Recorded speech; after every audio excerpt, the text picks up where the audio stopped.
জামাত ইসলামী মাজারের বিরোধিতা করে না। জামাত ইসলামী চায় জামাত ইসলামীর নিয়ন্ত্রণে বাংলাদেশে যত মাজার আছে সবগুলা থাকতে হবে, তাদের নিয়ন্ত্রণে চলতে হবে।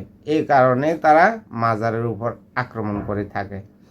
তাদের উদ্দেশ্য মাজার ভাঙা না, তাদের উদ্দেশ্য হলো যে মাজার দখল করা, যে মাজারের মধ্যে নগদ লেনদেন হয়, এই লেনদেনগুলা যেহেতু তারা আত্মসাৎ করতে পারে, এই লেনদেনগুলো আত্মসাৎ করে তাদের কর্মকাণ্ডে এই টাকাগুলো যেহেতু ব্যয় করতে পারে। এই যে বিভিন্ন জায়গায় তারা যে হট্টগোল লাগায়, তো ওখানে তো টাকা পয়সার একটা ব্যাপার স্যাপার আছে, হট্টগোল লাগাইতে হলে তো টাকা পয়সা লাগবে, তো এই টাকা পয়সাগুলো ওখানে ব্যয় করব।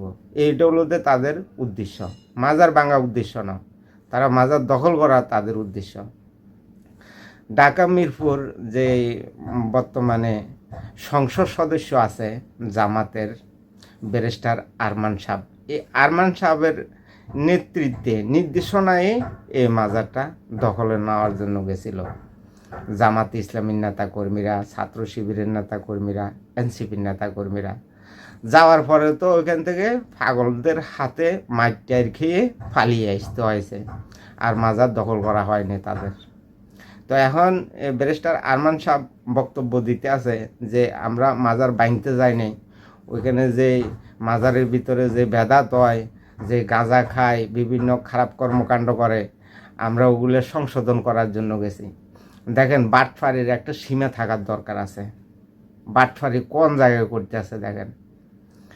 তো এই কথাবার্তাগুলো বলি দায়সারা হওয়ার চেষ্টা করতে আছে।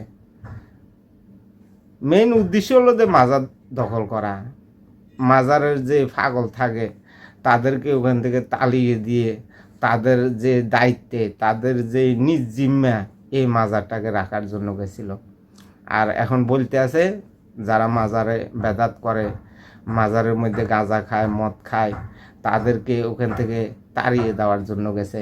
ওখানে যেহেতু খারাপ কর্মকাণ্ড না করতে পারে, এজন্য ওখানে গেছে লোকজন নিয়ে গিয়ে তো শেষ পর্যন্ত মার খেয়ে ওখান থেকে পালিয়ে আসতে হয়েছে জামাত শিবিরের নেতা কর্মীদেরকে, এনসিপির নেতা কর্মীদেরকে, ছাত্র শিবিরের নেতা কর্মীদেরকে। তো এই জামাত ইসলামী সব জায়গায় এরকম কর্মকাণ্ড করে থাকে, নিজের আধিপত্য বিস্তার করার জন্য, নিজের স্বার্থের জন্য এই কর্মকাণ্ডগুলো করে থাকে।